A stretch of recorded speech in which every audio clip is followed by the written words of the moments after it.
I had spent most of the day clearing my property from brush and cutting trees.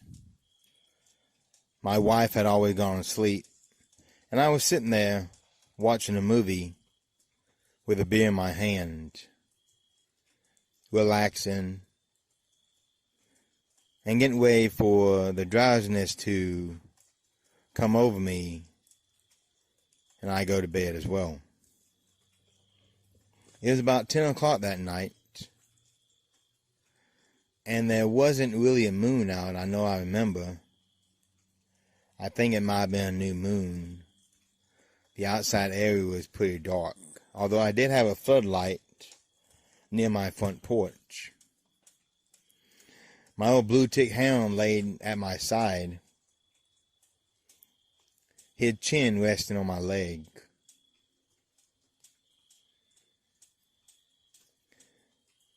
Suddenly, he lifted his head up and looked toward the door.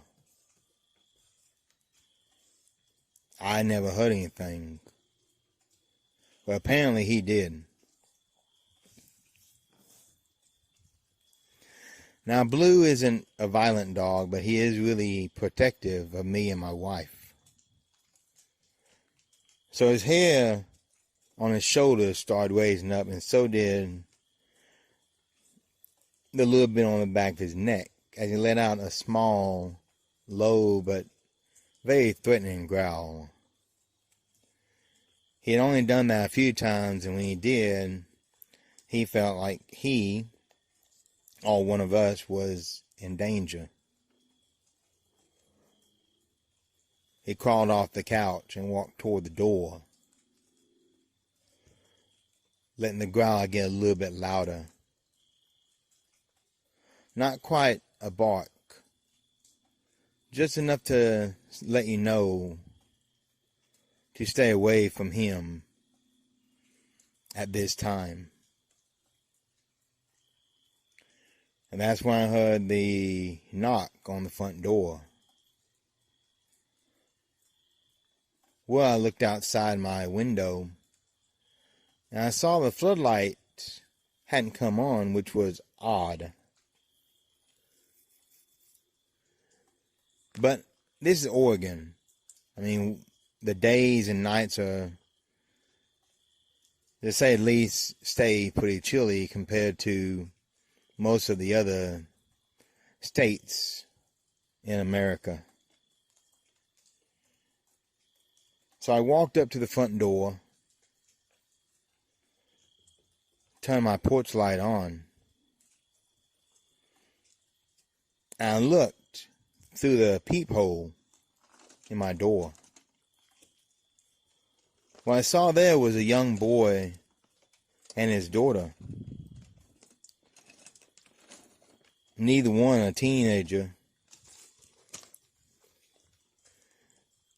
If I was to get to their age, I would say probably about 8 or 9. They're both wearing hoodies. And I imagine they're quite cold outside that night. So I called through the door, "You kids need some help?" The boy was the first to answer. "Yes, sir. Can we come inside and use your phone to call our parents? The battery on our phones have died, and we need a ride home."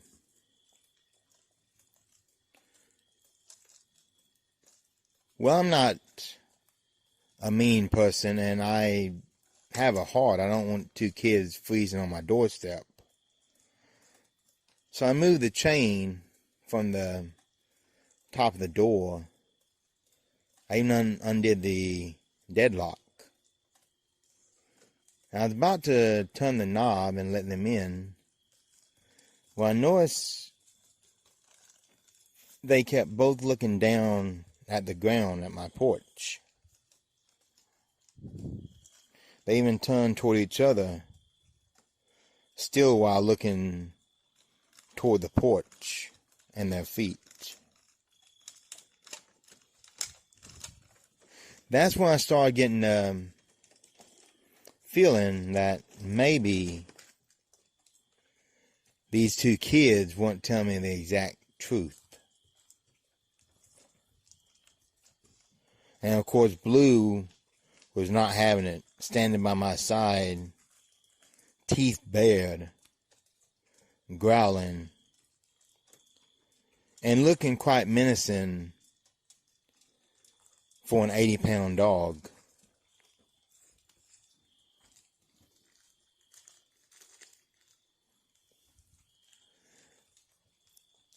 The boy spoke up again. "Sir, can we use your phone? It's cold out here. Can we come inside and call our parents?"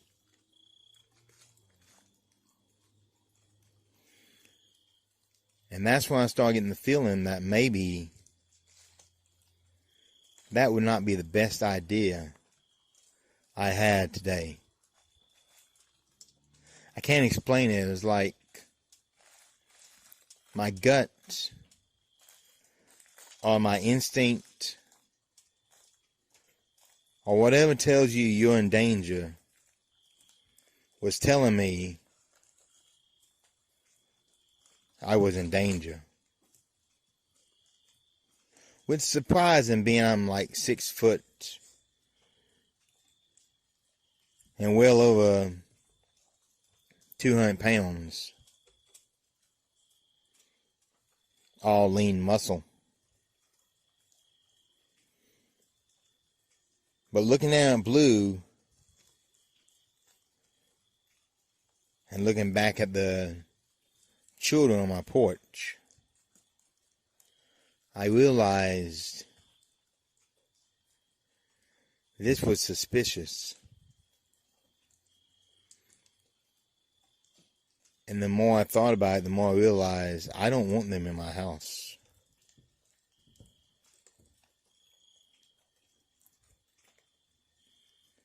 Just call it a gut feeling.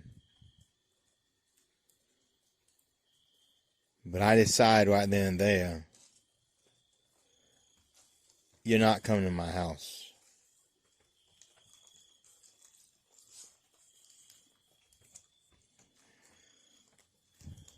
So I spoke back through the door, keeping it separate. I'm like, "I know you're cold, but I have a dangerous dog inside here, and I don't want you kids coming inside. He's acting funny, and y'all might be in danger." And it was then that I got the biggest shock of the night.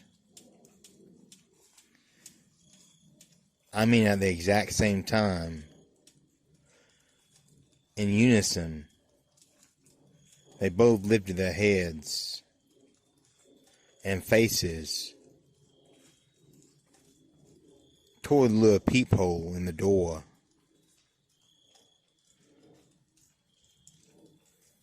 Pull their hoodies back. And even in the porch light, I could see they didn't have eyes. Now, at this point, I didn't know what to do. And my wife was starting to wake up, hearing the conversation we were having through the door in my front porch.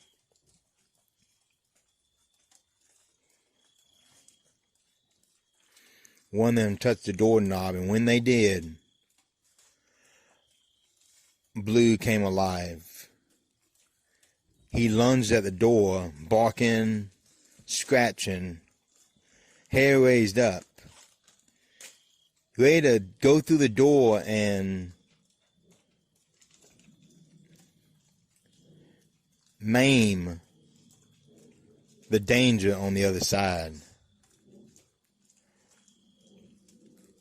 I've never seen my boy act that way.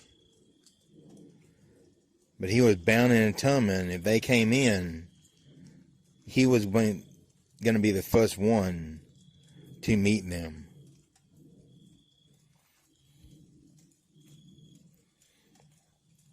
I told them I'd call the police, and for them to just stay where they are on the porch. They'd be safe. But once again, with my dog, I can't let them in the house.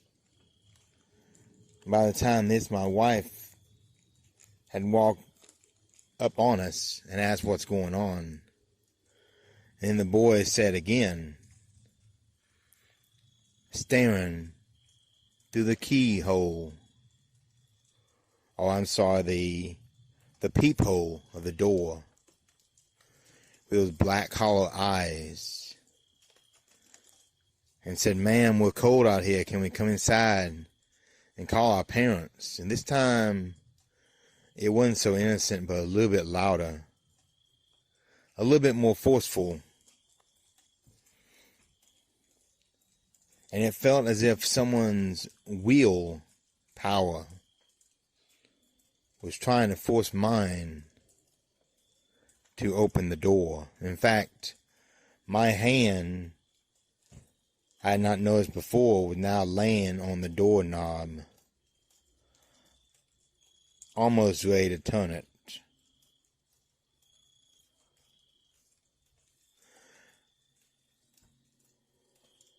I don't know if it's Blue barking or now a very real sense of danger. But my senses came back to me, and I snatched my hand away from the door. In fact, I locked the door and the deadbolt too. And once again, I told them, "Stay where you are, you're safe. I will call the police and they can come by and pick you up and take you where your parents are. But you can't come in my home. I'm sorry, but you can't." At this point, they started pounding on the door, saying loudly, let us come in. It's cold. Let us come in. I had to physically pull Blue back from the door. I told my wife, pick up the phone and call the police. Tell them we got 2 kids out here. I don't know if they're armed. I don't know if they have any weapons on them. But this late at night, they're not coming in the house. Call the cops and tell them to send a SWAT car out here to pick these kids up and get them off my front porch. Before she had time to argue, I turned and told her, do it now. I don't know how long this dog is going to not tear up my front door. So even though she was against the idea, she did go call the police and tell them what was going on.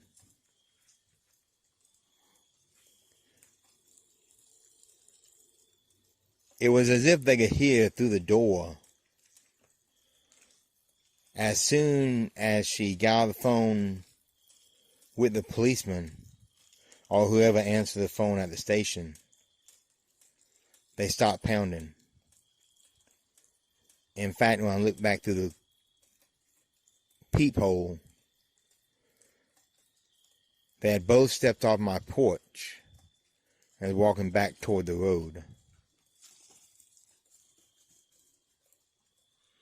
Blue had stopped going crazy now and scratching at my door, but he still stood beside me, ready for a fight. I don't know what became of those 2 kids, but I know this. If you see children knocking on your door at night, and you get the feeling to not let them in, or that you're in danger, I beg you, don't let them in. I'm not sure what they could have done, but I never, ever wanted to find out. Hope you enjoyed this.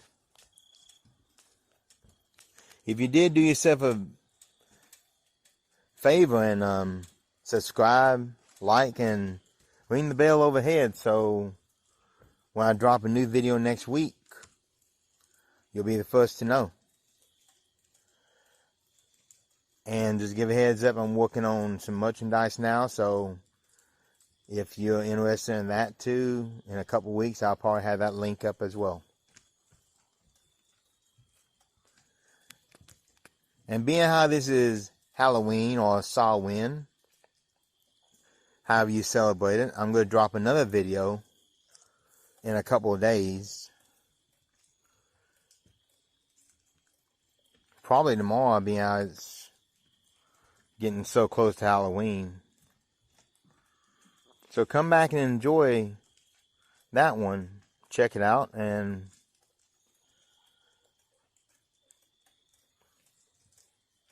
I guess until next time, beware of those that hide in the Shadowlands.